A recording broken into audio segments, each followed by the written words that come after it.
teman-teman, sekarang kita punya waktu kurang lebih 45 menit, mungkin sampai 1 jam, untuk diskusi seperti yang saya sudah sampaikan tadi di grup.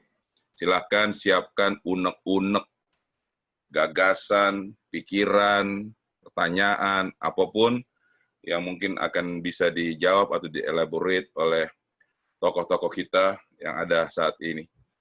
Silakan mohon bantuan Cak Lengki, Cak Solah, Pak Helmi untuk melihat mungkin ada teman yang sudah raise hand atau sudah menulis pertanyaan-pertanyaan atau unek-unek atau apapun yang ingin disampaikan ke tokoh dan aktivis kita pada hari ini.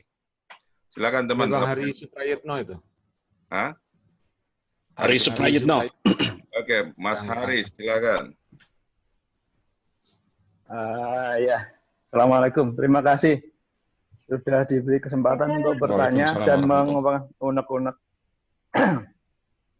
Ya, tadi sempat dari Bang Refli Harun mengenai yang dibilang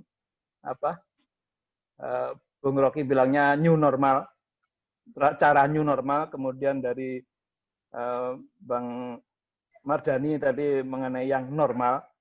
Nah, ini saya melihatnya itu seperti frustasi ya, karena saat ini sistem yang ada, yang pertama MPR itu seakan sudah kayak nggak punya kekuasaan lagi.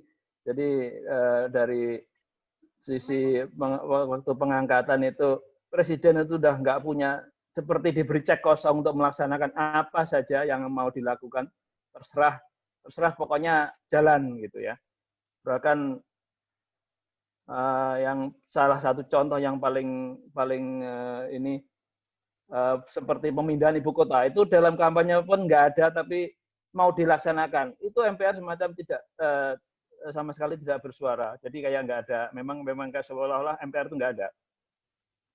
Nah, yang ingin ini jadinya yang saya sorotin itu, jadi pengajuan calon presiden oleh partai itu menurut saya itu yang paling krusial, karena seolah-olah sekarang ini presiden dan DPR itu ya sudah satu paket, itu satu sisi, jadi nggak ada istilah kontrol lagi, itu menurut saya. Dan kemudian kalau apalagi dengan new normal seperti Bang Refli tadi bilang, di tengah jalan itu seolah-olah juga udah kayaknya saya buntu, karena DPR sudah dikuasai oleh yang itu tadi saya bilang satu sisi itu. Nah, meskipun nanti ada semacam presidential threshold, itu juga menurut saya juga ini karena sekarang ini saat ini DPR-nya juga masih mayoritas dari golongan sendiri, artinya ya udah semacam mentok lagi gitu loh. Kalau yang menunggu normal pun juga mereka akan berupaya dengan sekuat tenaga dengan adanya mayoritas atau kekuasaan yang di semua lini malah kalau menurut saya, mulai dari kita waktunya sangat terbatas, tolong Jadi ini pertanyaannya, jadi untuk bapak-bapak atau tokoh nasionalis ini, bagaimana kira-kira cara yang istilahnya yang santun gitu untuk ini baik normal ataupun new normal untuk suksesin nasional itu aja pertanyaan sebenarnya. Terima kasih. Assalamualaikum. Waalaikumsalam. Warahmatullahi. Kita jawab dulu, terus kita kasih kesempatan yang lain, jadi tidak bias diskusinya ya. Saya mungkin kepada Pak Mardhani kesempatan untuk menjawab karena kebetulan beliau adalah orang dari DPR. Silakan, Pak Mardhani.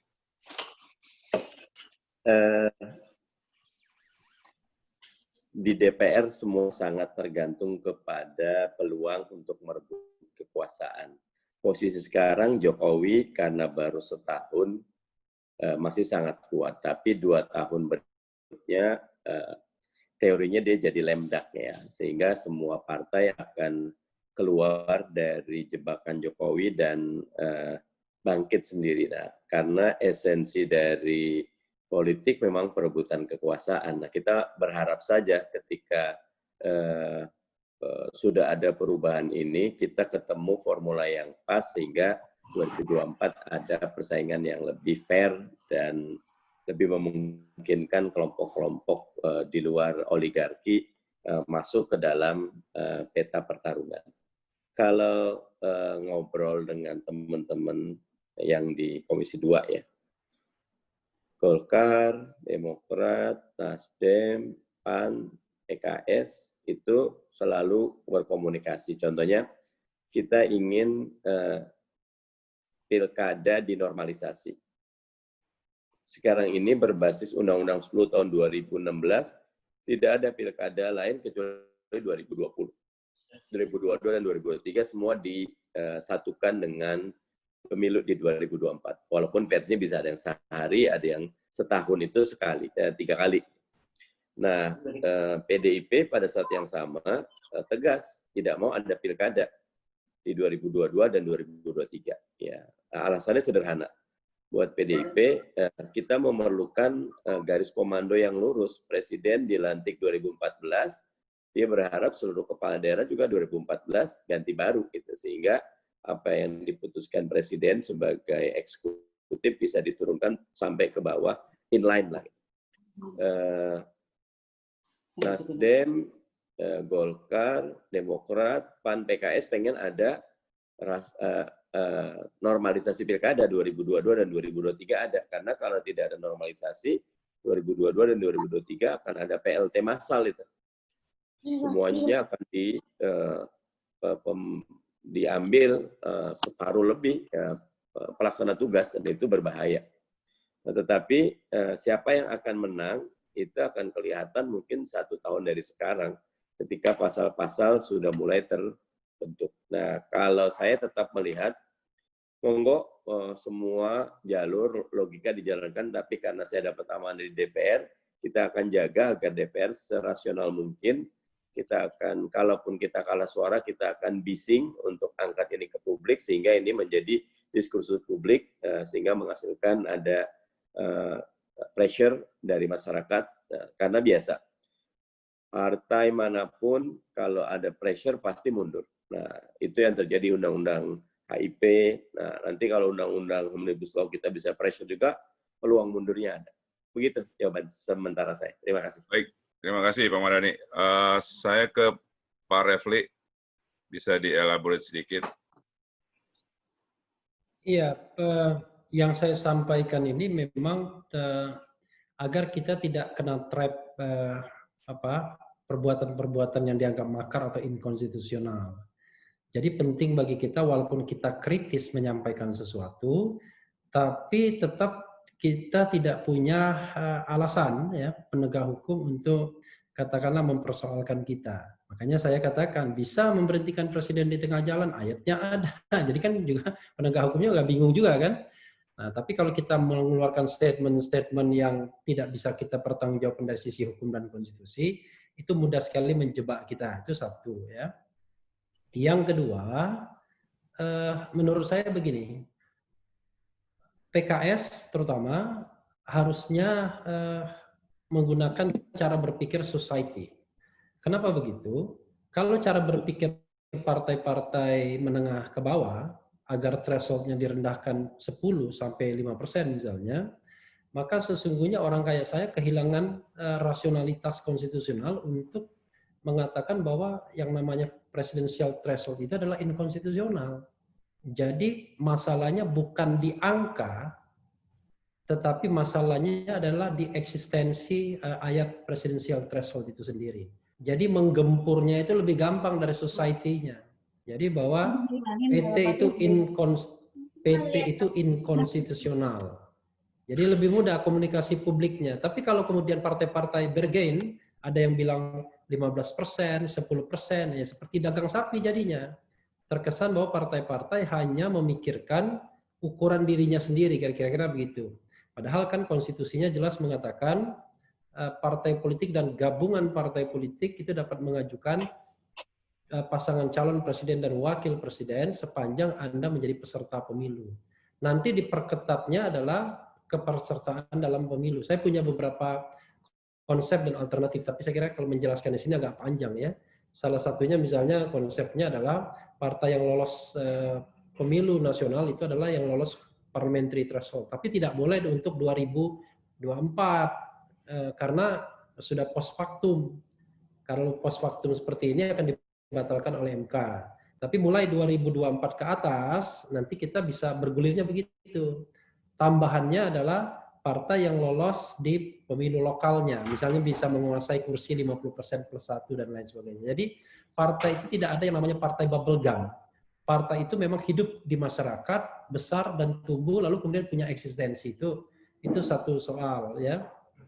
Karena itulah saya kira memang pembicaraan tentang presidensial threshold harus kita gemakan, dan terus terang saja di society ini agak sulit menggemakan presidensial threshold. Istilahnya elitis, tidak gampang ditangkap oleh masyarakat. Kalau saya buat video nggak banyak juga yang nonton kira-kira, tapi giliran undang-undang hip-hip banyak sekali yang nonton ya kan. Nah, karena itulah menurut saya ya kan kelompok hip-hip kata Babe Ridwan Zaidi ya. Karena itulah menurut saya bagaimana caranya semua elemen, semua partai, dan saya berharap Forum Tanah Air misalnya membuat petisi gagasan mulai malam ini untuk menghilangkan presidensial threshold dengan segala kalimat yang serem, nggak apa-apa juga karena DPR kan sudah paham sesungguhnya, cuman masalahnya adalah kepentingan yang membuat mereka kemudian pura-pura tidak paham, kira-kira begitu. Kepentingan yang membuat mereka pura-pura berdebat, sama seperti MK juga begitu. Karena kepentingan yang membuat mereka pura-pura berdebat bahwa itu masih dalam rezim konstitusional. Padahal ketika pemilu atau pilpres serentak kemarin, maka sukar mencari legitimasi bahwa itu konstitusional. Tapi kita tahu bahwa MK pun ditorpedo oleh kekuasaan, oleh istana kan untuk mempertahankan presidensial threshold itu. Berikutnya adalah kita harus juga memang mengantisipasi betul ya undang-undang pemilu misalnya. Sebenarnya begini, kalau kita bicara presidensial threshold itu kita hanya bicara mengganti orang. Nah, kalau mengganti orang tapi sistemnya tidak diperkuat fundamentalnya, maka sama saja. Saya kira kita akan terjebak pada kubangan yang sama, terjebak pada lubang yang sama. Karena itulah kemudian menurut saya entry point undang-undang pemilu ini hendaknya kita bisa membangun sistem. Contohnya misalnya yang paling instrumental ya, saya bicara instrumental karena orang tata negara, karena kalau hal yang sifatnya politik, kultur dan lain sebagainya itu membutuhkan waktu, tapi yang instrumental saja, misalnya electoral law enforcement-nya, bagaimana penegakan hukum pemilunya. Jadi penegakan hukum pemilu kita itu harus memastikan orang curang itu nggak bisa duduk di kursi. Nah, yang jadi masalah adalah baik di pilkada, pilpres maupun pileg itu masih mengakomodasi orang curang. Bahkan dalam pilkada itu pesan sponsornya adalah Anda harus securang-curangnya karena kalau gapnya tinggi Anda tidak akan dibatalkan kemenangannya oleh MK. Karena MK memberlakukan threshold pengajuan sengketa yaitu antara 0 sampai 2%, 0,5 sampai 2%. Jadi as long as Anda menang di atas 2%, kalau misalnya thresholdnya 2%, maka Anda tidak akan diapa-apakan. Nah, fenomena inilah yang kemudian membuat buruk. Yang kedua adalah candidacy buying. Semua orang tahu yang namanya partai politik itu minta bayaran semua kepada kepala-kepala daerah. Nggak ada partai yang nggak minta bayaran. Kalau partai minta bayaran semua, sudah dipastikan kepala daerah yang mencalon dan terpilih pasti akan korup. Karena tidak masuk akal pendapatan resmi seorang kepala daerah dengan biaya politik yang harus dia keluarkan. Berikutnya adalah perlu dipikirkan tentang sistem pemilu misalnya. Apakah sistem pemilu proporsional dengan daftar calon terbuka, open list PR system ini, adalah yang bisa dipertahankan. Memang kalau kita menjadi aktivis pemilu kan idealnya adalah memilih langsung kan begitu. Tapi idealitas itu kan akan terbentur dengan praktek curang, dengan money politics, dengan bayar, dengan suap kepada penyelenggara pemilu dan lain sebagainya. Jadi kalau misalnya kita sudah punya yang namanya tadi effective electoral law enforcement, penegakan hukum pemilu yang efektif, mungkin kita bisa mempertahankan sistem ini. Tapi kalau kita tidak punya, ya mungkin going together kita berusaha menyederhanakan sistem dengan closed list misalnya, lalu kemudian kita benahi juga preventionnya dan electoral law enforcement-nya. Sepanjang calon-calon yang terpilih itu hasil dari korup, kata Bunda Neno, hasil dari makan haram, kira-kira begitu kan, maka ya keluarnya sampah, masuknya sampah, ya keluarnya sampah. Maka tidak heran kemudian yang dipikirkan para anggota DPR, kepala daerah, dan juga pejabat-pejabat publik lainnya adalah bagaimana memperkaya diri sebanyak-banyaknya ketika berkuasa. Tidak heran kemudian korupsi merajalela dan kemudian KPK sengaja dilemahkan dalam konteks seperti ini. Saya kira itu, dan memang ini membutuhkan diskusi panjang, dan saya kira memang tidak Pak Mardhani Alisera sendiri, tapi paling tidak kalau PKS mengambil konsep-konsep yang populer, yang populis di masyarakat, tapi akuntabel, ya, bertanggung jawab, maka kemudian PKS akan menjadi trigger bagi tumbuhnya rasionalitas dan terhindarnya kita dari kedunguan versi Rocky Gerung. Saya kira itu. Terima kasih, Pak Refli.